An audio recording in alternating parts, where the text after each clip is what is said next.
Alright guys, unboxing tayo ng electronic lighter. Kasama ang kanyang charger. Yan. So, tingnan natin kung naka-charge na. So, may charge siya, mga 3 bars. Tapos, type C.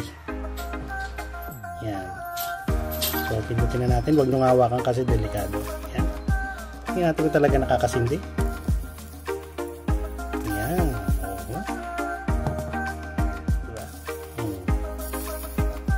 Dali makasindi. So, hindi nyo na kailangan ng lighter nito. For sure, mas makakatipid po sa bili kayo ng bili ng lighter na pansindi ng katol, pansindi ng insenso, pansindi ng papel. Yan.